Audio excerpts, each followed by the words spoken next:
Law 6, हर हाल में ध्यान आकर्षित करो, court attention at all cost.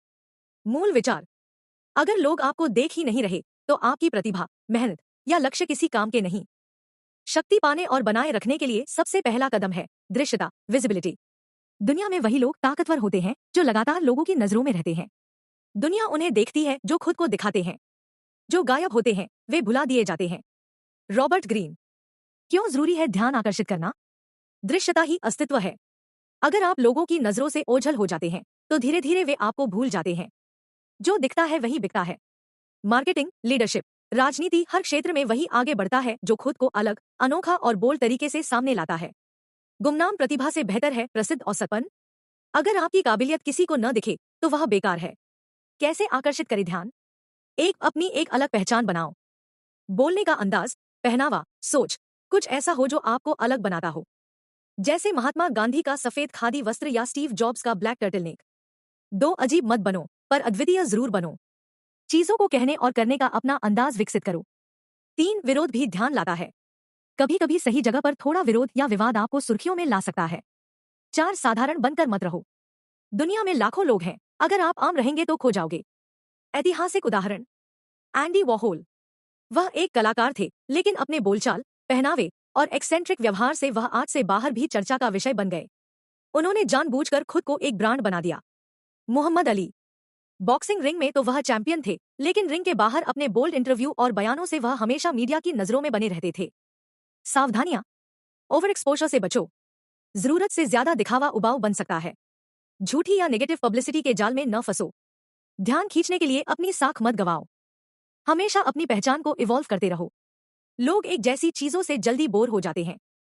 अभ्यास और सुझाव, अपना सिग्नेचर स्टाइल खोजो। आवाज, शब्दों का चुनाव, कपड़े, विचार, जो भी हो। लोगों की रुचियों को समझो और जानो कि उनका ध्यान किस चीज की ओर जल्दी जाता है। सोशल मीडिया, सार्वजनिक बोलचाल या लेखन, इन माध्यमों से अपनी उपस्थिति बनाए रखो। निष्कर्ष, ध्यान यानी अवसर। अगर लोग आपको देखेंगे नहीं तो आपकी कोई शक्ति नहीं होगी। याद रखो, दुनिया में कई बार काबिल से ज्यादा वो लोग सफल होते हैं जो खुद को सही तरीके से दिखा पाते हैं। ध्यान आकर्षित करना कोई अहंकार नहीं बल्कि अपनी शक्ति को सामने लाने का पहला कदम है। लॉ 7, दूसरों से काम करवाओ पर क्रेडिट खुद लो। Get others to do the work for you but always take the credit. मूल विचार, आप अकेले सब कुछ नहीं कर सकते लेकिन दूसरों की मेहनत, ज्ञान और संसाधनों का उपयोग करके अपनी शक्ति बढ़ा सकते हैं। फिर परिणाम का श्रेय हमेशा अपने नाम पर रखो। Use the wisdom, knowledge and legwork of other people to further your own cause. दूसरों की बुद्धि, कौशल और मेहनत का लाभ उठाकर अपने उद्देश्य को आगे बढ़ाओ। क्यों जरूरी है लॉ 7? एक, स्केल बढ़ता है। एक इंसान सीमित होता है लेकिन एक टीम अनंत संभावनाएं खोलती है। 2, विशेषज्ञता का लाभ। हर में माहिर लोग होते हैं, उनकी विशेषज्ञता से आप तेजी से और बेहतर परिणाम पा सकते हैं। 3, समय की बचत। खुद सब कुछ करने में समय जाता है, दूसरों से काम करवाकर आप रणनीति बनाने और बड़े फैसले लेने में अपना समय लगा सकते हैं। क्या करें? टैलेंटेड लोगों की खोज करें। अपनी जरूरत के हिसाब से कुशल और भरोसेमंद साथी चुनें। साफ दिशा निर्देश दें। काम देने से पहले बताएं आप किस परिणाम की उम्मीद करते हैं और क्यों। प्रेरणा और मान्यता दें। उनकी मेहनत को स्वीकारें ताकि वे आगे भी उत्साहित रहें, फिर भी अंतिम क्रेडिट आप लेकर दिखें। क्या न करें? सरल सी भी मेहनत खुद करना।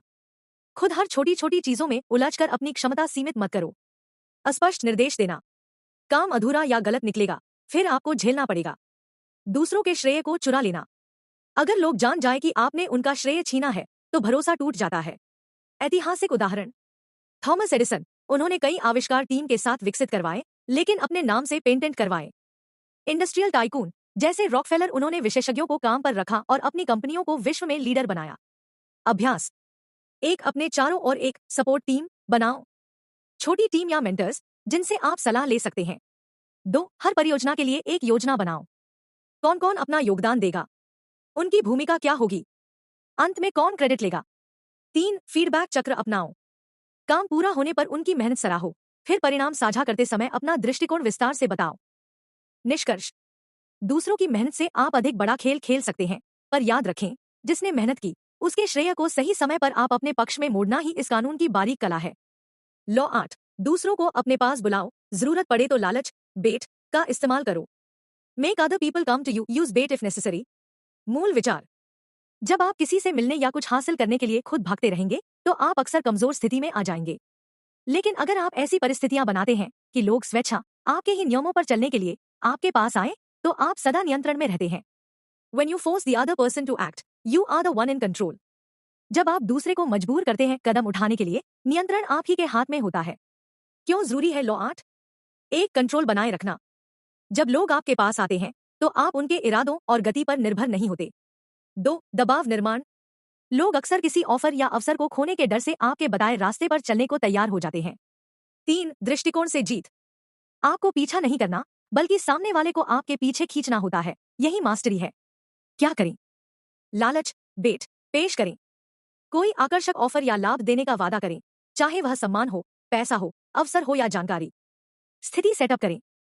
अपने इवेंट, मीटिंग या बातचीत का ऐसा माहौल बनाएं कि लोग आकर भाग न पाएं। अपने नियम बनाएं।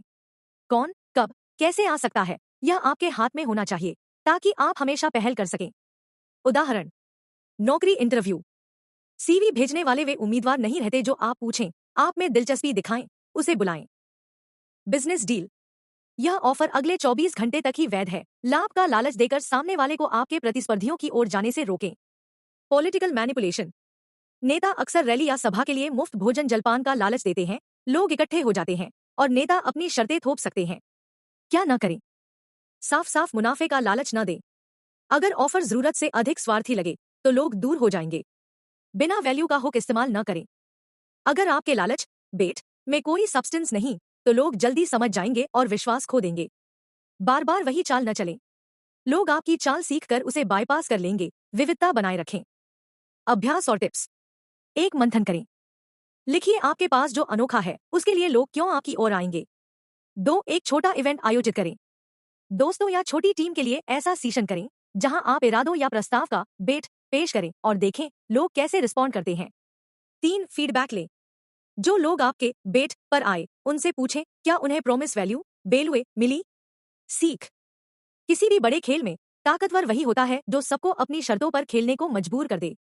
लॉ 9, अपनी क्रिया से जीत प्राप्त करो, बहस से नहीं। Win through your actions, never through argument.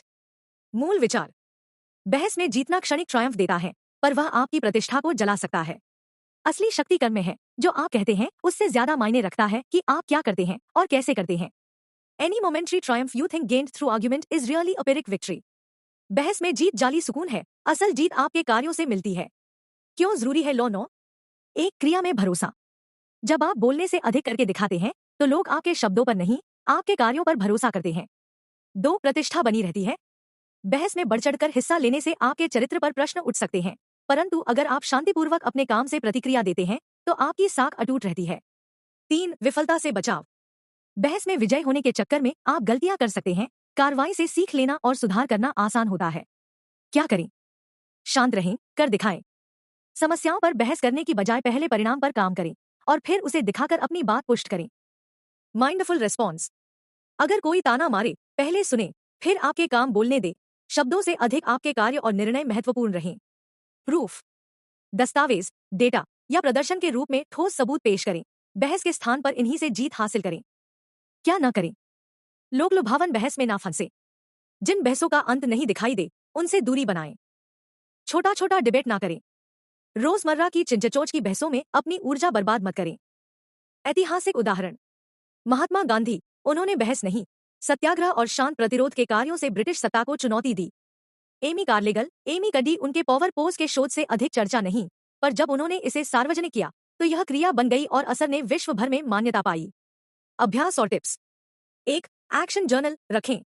हर दिन एक काम चुनें और उस पर ध्यानपूर्वक काम करें। बाद में लिखें कि इससे क्या परिणाम मिले। 2, चुप्पी की शक्ति प्रयोग करें।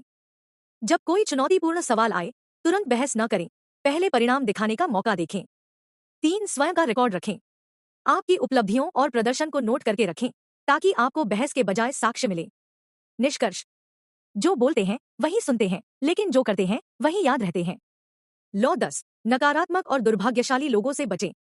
Infection, avoid the unhappy and unlucky. मूल विचार, जैसे संक्रमण से बीमारियां फैलती हैं वैसे ही नकारात्मकता और बदकिस्मती भी फैलती है। यदि आप उदास, निराश या दुर्भाग्यशाली लोगों के साथ अधिक समय बिताएंगे तो उनकी मानसिक स्थिति आपकी ऊर्जा और सफलता पर भी असर डालेगी। You can die from someone else's misery. Emotional states are as infectious as diseases. किसी और की पीड़ा से भी आपकी तबीयत खराब हो सकती है। भावनाएं उतनी ही संक्रामक होती हैं जितनी बीमारियां। क्यों जरूरी है लॉ 10? एक ऊर्जा बचाना। नकारात्मक लोग आपकी प्रेरणा और आत्मविश्वास को चूस लेते हैं। 2 रुख सही रखना। सकारात्मक माहौल में ही आपकी रचनात्मकता और नेतृत्व की क्षमता खिलती है। 3 व्यक्तिगत विकास। खुशहाल सफल लोगों का सर्कल अपने आप आपको बेहतर आदतों और सोच से जोड़े रखता है। क्या करें? पॉजिटिव लोगों के साथ जुड़े। ऐसे मित्र चुनें जो उत्साह, समाधान और आगे बढ़ने का नजरिया रखते हों। सीमाएं तय करें। जब कोई लगातार अपनी परेशानियां साझा करे तो शिष्टता से बातचीत सीमित करें या टॉपिक बदल दें। खुद का मूड चेक करें। यदि आप किसी के साथ समय बिताकर खुद थका हुआ महसूस करें तो दूरी बनाना सीखें। क्या न करें? हर समस्या सुनते रहना। हर किसी की कठिनाइयां जरूरी नहीं कि आपकी जिम्मेदारी हो। सहानुभूति की हद पार करना। मदद करना अच्छी बात है, लेकिन लगातार खुद को उन भावनाओं में उलझाना नुकसानदेह हो सकता है। ऐतिहासिक उदाहरण। नाजी जर्मनी के कई अधिकारी, उन्होंने उन साथियों से दूरी बनाई जो युद्ध की विफलता पर लगातार दुखी होते रहे, ताकि वे अपना मनोबल बनाए रख सकें। स्टार्टअप संस्थापक अक्सर ऐसे मेंटर और सह संस्थापक चुनते हैं जो मैं नहीं कर सकता, छोड़कर कैसे किया जाए की सोच लाते हैं। अभ्यास और टिप्स। 1. मूड डायरी रखें। देखें कौन से लोग या स्थितियां आपके मूड को गिराती हैं। 2. साप्ताहिक एनर्जी ऑडिट करें। एक दिन चुनें और देखें कि आप किस किस से मिले और किससे बेहतर महसूस किया। 3. पॉजिटिव रिफ्रेशर्स अपनाएं। योग, ध्यान, प्रेरणादायक बुक्स या संगीत, ऐसी गतिविधियां जो आपका मूड ऊपर रखें। निष्कर्ष। सफलता उन लोगों के साथ चलकर आती है जो आपको ऊपर उठाने का हौसला देते हैं, न कि उन लोगों की निराशा जो आपको जकड़ लेते हैं।